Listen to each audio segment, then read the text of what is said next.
ಹೀಗಾದಾಗ ಸ್ಟ್ರ್ಯಾಂಗ್ಯುಲೇಟೆಡ್ hernia ಅಂತೀವಿ. ಹೀಗಾದಾಗ ತಕ್ಷಣ ಅವ್ರಿಗೆ ವಾಂತಿ ಶುರು ಆಗ್ಬೋದು, ಬಹಳಷ್ಟು ನೋವಾಗುತ್ತೆ, ಮತ್ತು ಜ್ವರ ಬರ್ಬೋದು. ಹೀಗೆ ಸಡನ್ನಾಗಿ ಸೀರಿಯಸ್ ಆಗೋಗ್ತಾರೆ, ಜೀವಕ್ಕೆ ಅಪಾಯ ಆಗುತ್ತೆ. ಹೀಗಾದಾಗ ತಕ್ಷಣವೇ ಅಂದರೆ 6 ಗಂಟೆ ಒಳಗಡೆ ನಾವು ಇವ್ರಿಗೆ ಶಸ್ತ್ರಚಿಕಿತ್ಸೆ ಮಾಡಿ ಅದನ್ನು ಸರಿ ಮಾಡಬೇಕು. ಮತ್ತು ಅಲ್ಲಿ ಸಿಕ್ಕಾಕೊಂಡಿರೋ ಕರಳು ಕೊಳ್ತೋಗಿರುತ್ತೆ ಒಂದೊಂದು ಸಲ, ಅದನ್ನು ತೆಗೆದಾಕಬೇಕು. ಇಲ್ಲ ಅಂದರೆ ಅವರು ಮರಣಕ್ಕೂ ಇದಾಗ್ಬೋದು. ಓಕೆ ಡಾಕ್ಟರ್, ಇವಾಗ ಯಾವ ಕರಳನ್ನ ಡ್ಯಾಮೇಜ್ ಮಾಡುತ್ತೆ? ಸಣ್ಣ ಕರಳನ್ನ ಡ್ಯಾಮೇಜ್ ಮಾಡಿಬಿಡುತ್ತೆ? ಮುಕ್ಕಾಲು ಪಾಲು ಸಣ್ಣ ಕರಳು, ಒಂದೊಂದು ಸಲ ದೊಡ್ಡ ಕರಳು ಸಿಕ್ಕಾಕೋಬಹುದು. ಓಕೆ ಡಾಕ್ಟರ್, ಇವಾಗ ಸಾಮಾನ್ಯವಾಗಿ ನೀವು ವಾಂತಿ ಆಗುವಂಥದ್ದು ಹೆಚ್ಚಾಗಿ ಕಂಡು ಬಂದರೆ ಏನಂತಂದರೆ ಅದು ಸಿವಿಯಾರಿಟಿ ಅಂತ ಹೇಳ್ಬೋದು. ಈ ಥರ ಯಾವ್ಯಾವ ಥರ ಸಿಂಪ್ಟಮ್ಸು, ಯಾವ ಥರ ನೋವುಗಳು ಕಂಡು ಬರುತ್ತೆ ಅಂತ ಹೇಳ್ತೀರಾ ಡಾಕ್ಟರ್? ಮುಕ್ಕಾಲು ಪಾಲು ನಾವು ಎಲ್ಲಿ ಹರ್ನಿಯಾ ಇರುತ್ತೋ ಅಲ್ಲಿ ಮಾತ್ರ ನೋವಿರುತ್ತೆ. ಆದರೆ ಈ ಸ್ಟ್ರ್ಯಾಂಗ್ಯುಲೇಟೆಡ್ ಹರ್ನಿಯಾ ಅಂತ ಆದಾಗ ಅದು ಬೇರೆ ಕಡೆನೂ ಹೊಟ್ಟೆ ಮಧ್ಯಭಾಗದಲ್ಲಿ ಅಥವಾ ಕೆಳಭಾಗದಲ್ಲಿ ಅಥವಾ ಮೇಲ್ಭಾಗದಲ್ಲಿ ನೋವು ಶುರುವಾಗೋಗುತ್ತೆ. ಹೀಗೆ ನಾವು ಹರ್ನಿಯಾ ಇರೋ ಭಾಗ ಮಾತ್ರ ಅಲ್ಲ, ಬೇರೆ ಭಾಗದಲ್ಲೂ ನೋವು ಶುರುವಾಗಿದೆ ಅಂದರೆ ಅದು ಸ್ಟ್ರ್ಯಾಂಗ್ಯುಲೇಷನ್ಗೆ ಹೋಗಿದೆ ಅಂತ ಅರ್ಥ. ಮತ್ತು ವಾಂತಿ ಶುರುವಾಯಿತು ಅಂದರೆ ಅದು ಬಹಳ ಎಮರ್ಜೆನ್ಸಿ ಸ್ಟೇಜಿಗೆ ಬಂದಿದೆ ಅಂತ ನಾವು ತಿಳ್ಕೊಬೇಕು. ಅದು ತಕ್ಷಣ ಅದಕ್ಕೆ ಟ್ರೀಟ್ಮೆಂಟ್ ತಗೋಬೇಕಾಗುತ್ತೆ. ಓಕೆ ಡಾಕ್ಟರ್, ನಿಮ್ಮ ಜೊತೆ ಮತ್ತಷ್ಟು ಹರ್ನಿಯಾ ಪ್ರಾಬ್ಲಮ್ಗೆ ಏನು ಕಾರಣಗಳು ಮತ್ತು ಅದಕ್ಕಿರುವಂಥ ಚಿಕಿತ್ಸೆಗಳ ಬಗ್ಗೆ ಚರ್ಚೆ ಮುಂದುವರಿಸ್ತೀನಿ. ಈಗ ಚಿಕ್ಕ ಬ್ರೇಕ್. ಲೇಡೀಸ್ ಕ್ಲಬ್ ಕಾರ್ಯಕ್ರಮಕ್ಕೆ ಮತ್ತೊಮ್ಮೆ ಸ್ವಾಗತ. ಹರ್ನಿಯಾ ಸಮಸ್ಯೆ ಆಗಲಿಕ್ಕೆ ಕಾರಣ ಮತ್ತು ಚಿಕಿತ್ಸೆ ಬಗ್ಗೆ ತಿಳಿಸ್ಕೊಳ್ಳಿಕ್ಕೋಸ್ಕರ ನಮ್ಮ ಜೊತೆ ಇದ್ದಾರೆ ಪ್ರತಿಷ್ಠಿತ AV ಆಸ್ಪತ್ರೆಯ ಮೆಡಿಕಲ್ ಡೈರೆಕ್ಟರ್ ಮತ್ತು ಖ್ಯಾತ laparoscopy surgeon doctor M Ramesh. Doctor, ನೀವು ಹೇಳ್ತಾ ಇದ್ರಿ ಹರ್ನಿಯಾ ತೊಂದರೆ ಏನು ಅಂತ ಹೇಳ್ತಾ ಇದ್ರಿ, ಮತ್ತು ಯಾರ್ಯಾರಲ್ಲಿ ಕಾಮನ್ ಅಂತ ಹೇಳ್ತಾ ಇದ್ರಿ. ಇವಾಗ ಹರ್ನಿಯಾ ಬೇರೆ ಬೇರೆ ವಿಧಾನಗಳಲ್ಲೂ ಕೂಡ ಕಾಣಿಸ್ಕೊಳ್ಬೋದಾ? ಯಾವ್ಯಾವ ಥರ ಟೈಪ್ಸ್ ಇದೆ ಅಂತ ಹೇಳ್ತೀರಾ ಅದರಲ್ಲಿ? ಇದರಲ್ಲಿ ಹಲವಾರು ಟೈಪ್ಸ್ ಇದೆ. ಮುಖ್ಯವಾಗಿ ಇಂಗ್ವೈನಲ್ ಹರ್ನಿಯಾ ಅಂತೀವಿ, ಅಂಬಲಿಕಲ್ ಹರ್ನಿಯಾ ಅಂತೀವಿ, ಮತ್ತು ಇನ್ಸಿಷನಲ್ ಹರ್ನಿಯಾ ಅಂತೀವಿ. ಇದಲ್ಲದೆ ನಾವು ಹಯಾಟಸ್ ಹರ್ನಿಯಾ ಅಂತ ಬರುತ್ತೆ, ಲಂಬಾರ್ ಹರ್ನಿಯಾ ಅಂತ ಬರುತ್ತೆ, ಸ್ಪೈಜಿಲಿಯನ್ ಹರ್ನಿಯಾ, ಫೆಮರಲ್ ಹರ್ನಿಯಾ, ಮತ್ತು ಬೇರೆ ಥರದೂ ಬರುತ್ತೆ. ಓಕೆ ಸರ್, ಸಾಮಾನ್ಯವಾಗಿ ಇವಾಗ ಕಂಡುಬರೋದು ಅಂದರೆ ಡೈರೆಕ್ಟ್ ಇನ್ಕ್ವಿನಲ್ ಹೇರಿಯಾ ಮತ್ತು ಹರ್ನಿಯಾ, ಮತ್ತು ಇನ್ಸಿಷನಲ್ ಹರ್ನಿಯಾ, ಮತ್ತು ಹರ್ನಿಯಾ ಇದು ಯಾವ್ದು ಹೇಳಿದ್ರಿ ಇನ್ನೊಂದು ಅಂಬಲಿಕಲ್ ಹರ್ನಿಯಾ ಅಂತ ಹೇಳ್ತೀರಾ. ಇವಾಗ ನೋಡ್ತಾ ಇರೋದು ಯಾವುದು ಅಂತ ಹೇಳ್ತೀರಾ ಡಾಕ್ಟರ್? ಇದು ಇಂಡೈರೆಕ್ಟ್ ಇಂಗ್ವೈನಲ್ ಹರ್ನಿಯಾ ಅಂತ.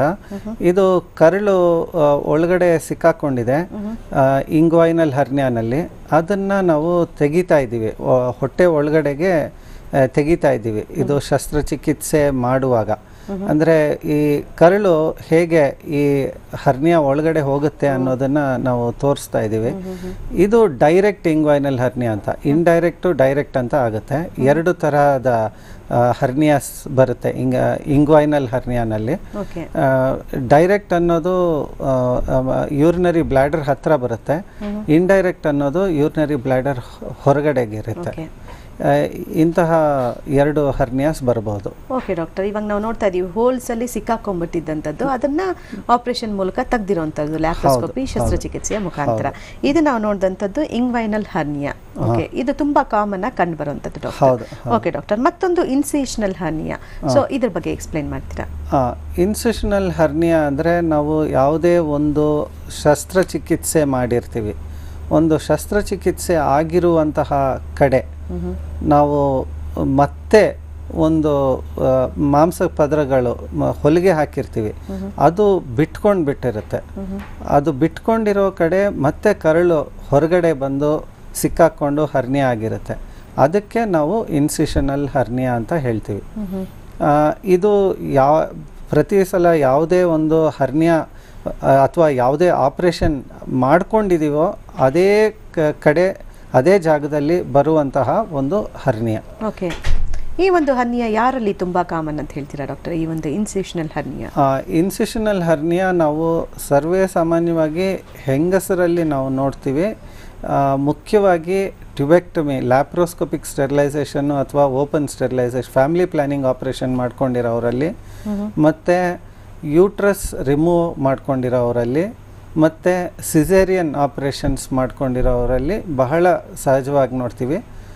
ಇದಲ್ಲದೆ ಬೇರೆ ಯಾವುದೇ ಆಪರೇಷನ್ ಆಗಿರಲಿ, ಒಂದು ಅಪೆಂಡಿಕ್ಸ್ ಆಪರೇಷನ್ ಇರಲಿ, ಒಂದು ಅಲ್ಸರ್ ಆಪರೇಷನ್ ಇರಲಿ, ಎಂತಹ ಒಂದು ಆಪರೇಷನ್ನೇ ಆಗಿರಲಿ, ಅಥವಾ ಒಂದು ಹರ್ನಿಯಾ ಆಪರೇಷನ್ನೇ ಮಾಡಿಸ್ಕೊಂಡಿರಲಿ, ಅಂಬಲಿಕಲ್ ಹರ್ನಿಯಾ ಆಪರೇಷನ್, ಅಲ್ಲೇ ಮತ್ತೆ ಹರ್ನಿಯಾ ಬರ್ಬೋದು.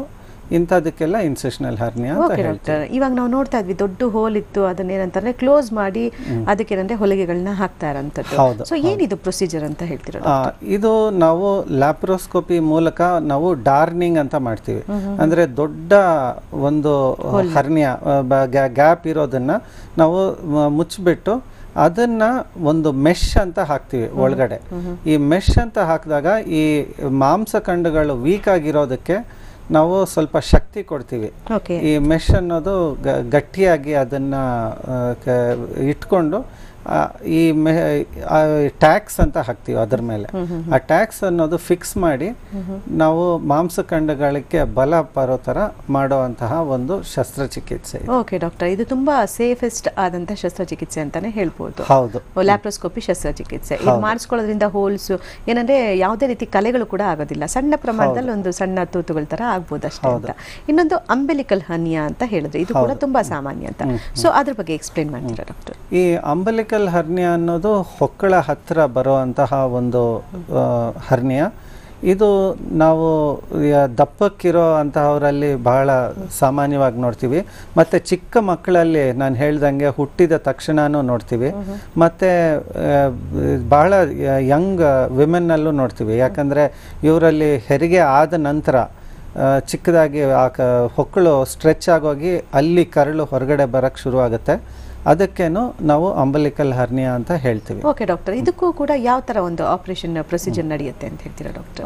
ಇದು ಕೂಡ ನಾವು ಇವಾಗ ಮುಂಚೆ ಎಲ್ಲ ಹೊಟ್ಟೆ ತೆರೆದು ಒಂದು 6 ಇಂಚು 8 ಇಂಚು ತೆರೆದು ಆಪರೇಷನ್ ಮಾಡ್ತಾ ಇದ್ವಿ. ಇತ್ತೀಚೆಗೆ ಲ್ಯಾಪ್ರೋಸ್ಕೋಪಿಕ್ ಸರ್ಜರಿ ಮೂಲಕ ಅಂದರೆ ಒಂದು ಚಿಕ್ಕ ಅರ್ಧ ಸೆಂಟಿಮೀಟರ್ ಅಥವಾ 1 ಸೆಂಟಿಮೀಟರ್ ರಂಧ್ರದಲ್ಲಿ ನಾವು ಇಡೀ ಶಸ್ತ್ರಚಿಕಿತ್ಸೆನ ಒಂದು ಮೆಶ್ ಹಾಕಿಬಿಟ್ಟು ಮಾಡೋದಕ್ಕೆ ಸಾಧ್ಯ ಆಗಿದೆ. ಓಕೆ ಡಾಕ್ಟರ್, ಇವಾಗ ಸಾಮಾನ್ಯವಾಗಿ ಬೇರೆ ಬೇರೆ ಕಾಯಿಲೆಗಳು ಅಂತಂದ್ರೆ ಬೇರೆ ಔಷಧೋಪಚಾರ ಇರುತ್ತೆ, ಆಮೇಲೆ ಬೇರೆ ರೀತಿಯ ಒಂದು ಟ್ರೀಟ್ಮೆಂಟ್ಸ್ಗಳು ಇರುತ್ತೆ. ಆದ್ರೆ ಈ ಹರ್ನಿಯಾ ಬಂದ್ರೆ ಶಸ್ತ್ರಚಿಕಿತ್ಸೆ ಒಂದೇ ಮಾರ್ಗ ಅಂತ ಹೇಳಲಾಗುತ್ತೆ. ಇದೆಷ್ಟು ಸತ್ಯ ಡಾಕ್ಟರ್? ಇದು ಹರ್ನಿಯಾ ಅನ್ನೋದು ಒಂದು ಕಾಯಿಲೆ ಅಲ್ಲ. ಕಾಯಿಲೆ ಆದರೆ ನಾವು ಔಷಧಿ ಕೊಡ್ಬೋದು. ಇದು ಮಾಂಸಖಂಡಗಳಲ್ಲಿ ಬಂದಿರುವ ಒಂದು ಬಲಹೀನತೆ ಅಥವಾ ಒಳಗಡೆ ನಮಗೆ ಹೊಟ್ಟೆ ಒಳಗಡೆ ಒತ್ತಡ ಹೆಚ್ಚಾಗಿಬಿಟ್ಟು ಮಾಂಸಖಂಡಗಳು ಬಿಟ್ಕೊಂಡಿರೋದನ್ನು ಮತ್ತೆ ಜೋಡಿಸೋದಕ್ಕೆ ನಾವು ಹೊಲಿಗೆ ಹಾಕಬೇಕು ಅಥವಾ ಅದ್ರ ಮೇಲ್ಗಡೆ ಒಂದು ಮೆಶ್ ಹಾಕಿ ಅದಕ್ಕೆ ಬಲ ಕೊಟ್ಟು ಮತ್ತೆ ಹೊಲಿಬೇಕಾಗುತ್ತೆ. ಅದಕ್ಕೆ ಶಸ್ತ್ರಚಿಕಿತ್ಸೆನೇ ಬೇಕಾಗಿದೆ. ಅದು ಯಾವುದೇ ಒಂದು ಔಷಧಿ ಕೊಡೋದ್ರಿಂದ ಮೇಲಾಗುವಂತಹ ಒಂದು ತೊಂದರೆ ಅಲ್ಲ. ಓಕೆ ಡಾಕ್ಟರ್, ಇನ್ನು ಸಾಮಾನ್ಯವಾಗಿ ನಾವು ನೋಡ್ತಾ ಇರ್ತೀವಿ ವಯಸ್ಸಾದಂಥವ್ರು ಇವಾಗ ಯೂರಿನ್ ಪಾಸ್ ಮಾಡೋದಕ್ಕೆ ತುಂಬಾ ಕಷ್ಟ ಪಡ್ತಾ ಇರ್ತಾರೆ. ಸೊ ಅಂತವ್ರು ಅದನ್ನ ನೆಗ್ಲೆಕ್ಟ್ ಮಾಡ್ಬಿಟ್ಟಿರ್ತಾರೆ, ಅದ್ರ ಜೊತೆಗೆ ಬದುಕು ನಡೆಸೋದು ಕಲ್ತ್ಕೊಂಡ್ಬಿಟ್ಟಿರ್ತಾರೆ. ಸೊ ಇದು ಕೂಡ ಹರ್ನಿಯಾಗೆ ಏನಾದ್ರು ಕಾರಣ ಆಗಿರ್ಬೋದಾ? ಇದು ಬಹಳ ಸಾಮಾನ್ಯ. ಇವರಲ್ಲಿ ಇಂಗ್ವೈನಲ್ ಹರ್ನಿಯಾ ಅಂತ ಬರುತ್ತೆ ಮತ್ತೆ ಅಂಬೆಲಿಕಲ್ ಹರ್ನಿಯಾ ಅಂತ ಬರುತ್ತೆ. ಎರಡೂ ಕಡೆ ಇಂಗ್ವೈನಲ್ ಹರ್ನಿಯಾ ಬರುತ್ತೆ ಇವರಲ್ಲಿ. ಮತ್ತೆ ನಾವು ಹರ್ನಿಯಾ ಅಂತ ಬರ್ತಾರೆ, ಆವಾಗ ನಾವು ನೋಡಿದ್ರೆ ಅವ್ರಿಗೆ ಪ್ರಾಸ್ಟೇಟ್ ಎನ್ಲಾರ್ಜ್ಮೆಂಟ್ ಅಂತ ಇರುತ್ತೆ. ಸೊ ಅವರಿಗೆ ಆದಷ್ಟು ಬೇಗ ಮೂತ್ರ ವಿಸರ್ಜನೆ ತೊಂದರೆ ಮಾಡಿಕೊಂಡ್ರೆ ಅವ್ರಿಗೆ ಹರ್ನಿಯಾ ಬರೋದನ್ನ ತಡೆಗಟ್ಟಬಹುದು. ಹರ್ನಿಯಾ ಆಗುವಂತ ಚಾನ್ಸಸ್ ತುಂಬಾ ಇರುತ್ತೆ ಇಂಥ ಪ್ರಾಬ್ಲಮ್ಸ್ ಇರೋರಲ್ಲಿ ಅಂತ ಹೇಳ್ತೀರಾ ಡಾಕ್ಟರ್. ಜೊತೆ ಮತ್ತಷ್ಟು ನಾನು ಈ ಒಂದು ಚರ್ಚೆಗೆ ಹರ್ನಿಯಾಗೆ ಸಂಬಂಧಪಟ್ಟ ಹಾಗೆ ಚರ್ಚೆ ಮುಂದುವರಿಸ್ತೀನಿ. ಬನ್ನಿ ಈಗ ಟಿಪ್ಸ್ನ ನೋಡೋಣ. ಹರ್ನಿಯಾ ಸಮಸ್ಯೆಗೆ ಶಸ್ತ್ರಚಿಕಿತ್ಸೆಯೇ ಪರಿಹಾರ, ಇದಕ್ಕೆ ಅನ್ಯ ಚಿಕಿತ್ಸಾ ಮಾರ್ಗಗಳಿಲ್ಲ.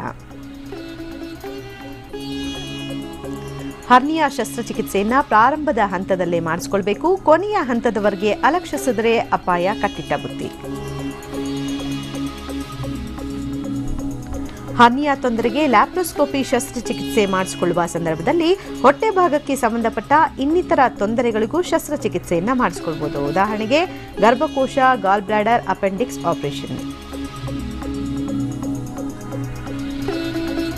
ಲ್ಯಾಪ್ರೋಸ್ಕೋಪಿ ಶಸ್ತ್ರಚಿಕಿತ್ಸೆಯಿಂದ ಶೀಘ್ರ ಉಪಶಮನ ಸಾಧ್ಯ. ಔಷಧಿಗಳ ಸೇವನೆ ಕಡಿಮೆ ರಕ್ತಸ್ರಾವವಾಗುತ್ತೆ, ರೋಗಿ ಅತಿ ಬೇಗ ಗುಣಮುಖವಾಗಬಹುದು. ಹರ್ನಿಯಾ ಶಸ್ತ್ರಚಿಕಿತ್ಸೆಯನ್ನ ಲ್ಯಾಪ್ರೋಸ್ಕೋಪಿ ಮೂಲಕ ಮಾಡಿಸಿಕೊಂಡ್ರೆ 1 ವಾರದ ನಂತರ ರೋಗಿ ತನ್ನ ದೈನಂದಿನ ಚಟುವಟಿಕೆಗಳಲ್ಲಿ ತೊಡಗಿಕೊಳ್ಳಬಹುದು. ಲ್ಯಾಪ್ರೋಸ್ಕೋಪಿ ಶಸ್ತ್ರಚಿಕಿತ್ಸೆಯನ್ನ 3 ಸಣ್ಣ ರಂಧ್ರಗಳ ಮೂಲಕ ಮಾಡಲಾಗುತ್ತೆ. ಹೀಗಾಗಿ ಈ ಶಸ್ತ್ರಚಿಕಿತ್ಸೆಯಿಂದ ಸಣ್ಣ ಕಲೆಯೂ ಕೂಡ ನಿಂತಾಗೋದಿಲ್ಲ. ಹರ್ನಿಯಾದಲ್ಲಿ ಸಾಮಾನ್ಯವಾಗಿ 3 ವಿಧಗಳು: ಇನ್ಸೇಷನಲ್, ಇಂಗ್ವಿನಲ್ ಮತ್ತು ಅಂಬಿಲಿಕಲ್ ಹರ್ನಿಯಾ. ಹುಟ್ಟಿದ ಮಕ್ಕಳಲ್ಲಿ ಹರ್ನಿಯಾ ತೊಂದರೆ ಇದ್ರೆ ಹೆದರುವ ಅಗತ್ಯವಿಲ್ಲ. ಹೊಕ್ಕಳ ಭಾಗದಲ್ಲಿ ಸಮಸ್ಯೆ ಇದ್ರೆ ಅದು ತಾನಾಗೆ ಸರಿ ಹೋಗ್ಬೋದು. ತೊಡೆಯ ಭಾಗದಲ್ಲಾಗೋ ಸಮಸ್ಯೆಗೆ ಶಸ್ತ್ರಚಿಕಿತ್ಸೆ ಅಗತ್ಯ. ಹರ್ನಿಯಾ ತೊಂದರೆ ಶಸ್ತ್ರಚಿಕಿತ್ಸೆಯ ನಂತರವೂ ಮರುಕಳಿಸುವಂತ ಸಾಧ್ಯತೆ ಹೆಚ್ಚು. ಆದ್ದರಿಂದ ನುರಿತ ಲ್ಯಾಪ್ರೋಸ್ಕೋಪಿ ಸರ್ಜನ್ ಹತ್ತಿರವೇ ಶಸ್ತ್ರಚಿಕಿತ್ಸೆಗೆ ಒಳಗಾಗೋದು ಉತ್ತಮ. ಹೊಟ್ಟೆಯ ಭಾಗದಲ್ಲಿ ಊತ ಕಂಡು ಬಂದ್ರೆ ನಿರ್ಲಕ್ಷ್ಯ ಮಾಡಬೇಡಿ. ಇದು ಹರ್ನಿಯಾ ತೊಂದರೆಯ ಲಕ್ಷಣವಾಗಿರಬಹುದು.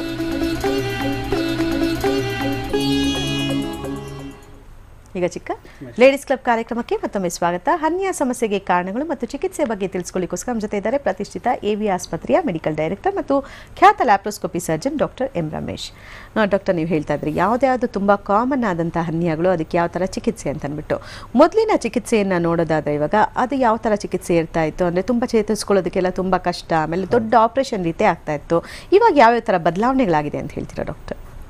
ಮುಂಚೆ ನಾವು ಒಂದು ಶಸ್ತ್ರಚಿಕಿತ್ಸೆ ಅಂದರೆ ಅದು ಒಂದು ದೊಡ್ಡ ಪ್ರೋಗ್ರಾಮೇ ಆಗ್ತಾಯಿತ್ತು. ಇಡೀ ಸಂಸಾರಕ್ಕೆ ನಾವು ಎಲ್ಲ ಪ್ಲ್ಯಾನ್ ಮಾಡಿ ಎಲ್ಲ ರಜಾ ಹಾಕಿಬಿಟ್ಟು ಬಂದು ಅಡ್ಮಿಟ್ ಆಗಿ ಎಲ್ಲ ಮಾಡಿಸ್ಕೋಬೇಕಾಗಿತ್ತು.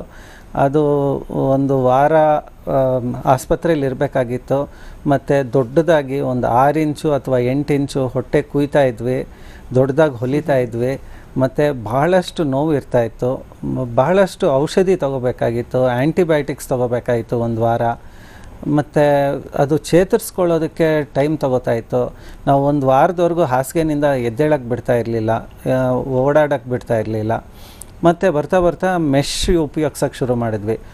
ಮೆಶ್ ಉಪಯೋಗಿಸಿದ ಮೇಲೆ ಸ್ವಲ್ಪ ಬೇಗ ಕೆಲಸ ಮಾಡೋಕ್ಕೆ ಬಿಡ್ತಾಯಿದ್ವಿ. ಮುಂಚೆ ಎಲ್ಲ 3 ತಿಂಗಳು ರೆಸ್ಟ್ ಅಂತ ಇದ್ವಿ, ಆಮೇಲೆ 1 ತಿಂಗಳು ರೆಸ್ಟ್ ಸಾಕು ಅಂತ ಇದ್ವಿ.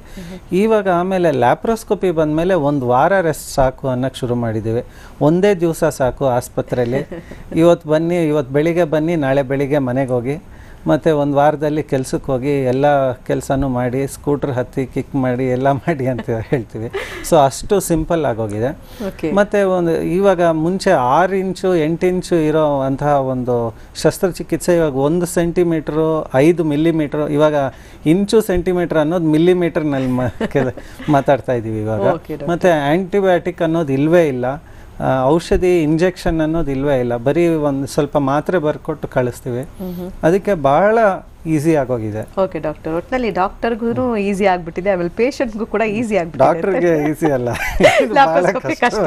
ಓಕೆ ಡಾಕ್ಟರ್, ಇವಾಗ ಸಾಮಾನ್ಯವಾಗಿ ತುಂಬಾ ಅಂದ್ರೆ ಇವಾಗ ತೊಂದರೆಗಳಾಗತ್ತಲ್ಲ ಅಂಥದ್ದು ತುಂಬಾ ಅತಿ ಕಡಿಮೆ ಅಂತ ಹೇಳಿದ್ರೆ, ಇನ್ನು ಮತ್ತೆ ಮರುಕಳಿಸುವಂತ ಚಾನ್ಸಸ್ ಕೂಡ ತುಂಬಾ ಇರುತ್ತೆ. ಹರ್ನಿಯಾ ತೊಂದರೆ ಮತ್ತೆ ಆಪರೇಷನ್ ಆದ ನಂತರ ಮತ್ತೆ ಬರ್ಬೋದು ಅಂತ ಹೇಳಾಗುತ್ತೆ.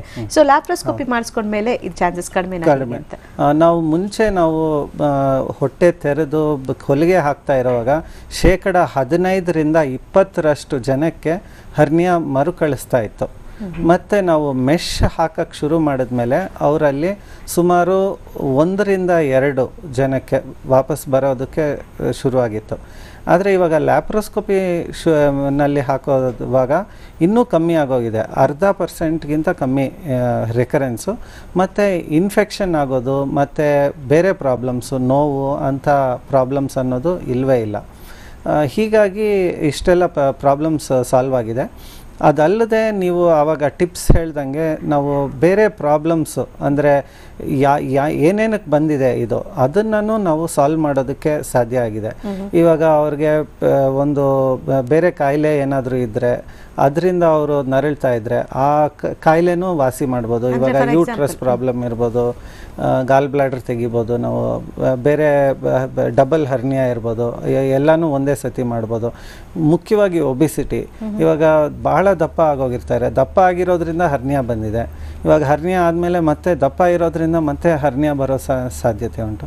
ಸೊ ಒಬಿಸಿಟಿ ಆಪರೇಷನ್ನು ಮತ್ತು ಹರ್ನಿಯಾ ಆಪರೇಷನ್ 2 ಜೊತೆನಲ್ಲೇ ಮಾಡಿಬಿಡ್ಬೋದು. ಇವಾಗ ಲ್ಯಾಪ್ರೋಸ್ಕೋಪಿನಲ್ಲೇ 2 ಆಗೋಗುತ್ತೆ. ಓಕೆ ಡಾಕ್ಟರ್, ಒಬಿಸಿಟಿ ಆಪರೇಷನ್ ಅನ್ನಲ್ಲ, ಹೇಗೆ ಅದು ಯಾವ ಥರ ಅಂತಂತ?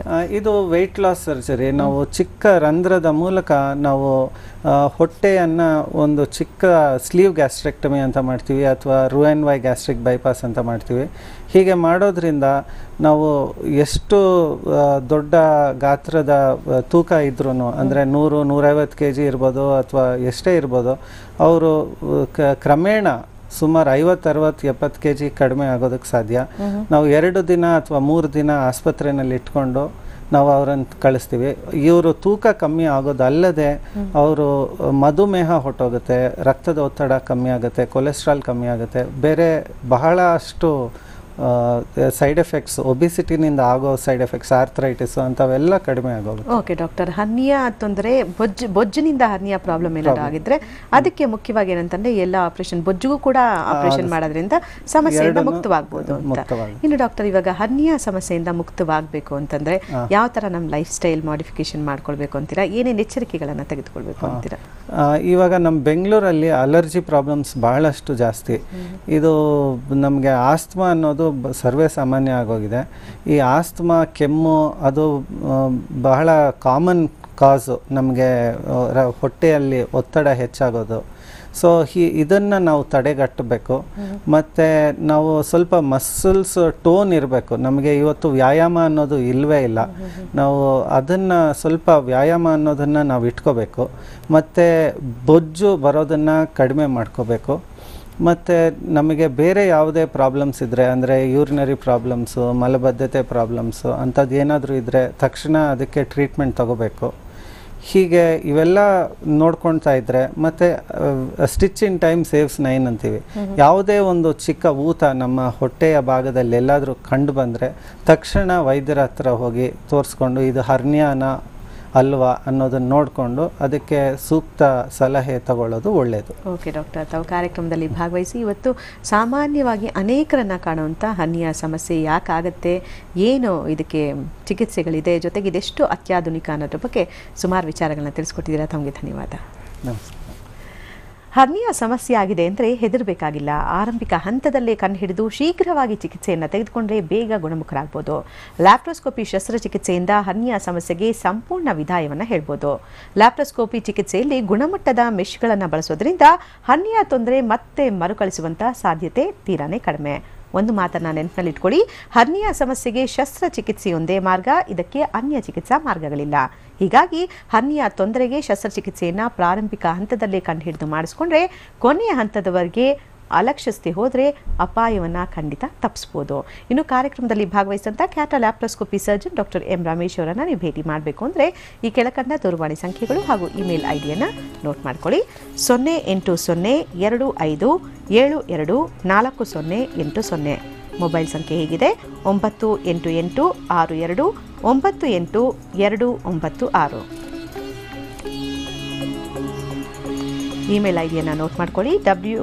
ಇಮೇಲ್ ಐಡಿಯನ್ನು ನೋಟ್ ಮಾಡ್ಕೊಳ್ಳಿ. www.labsurgery.net.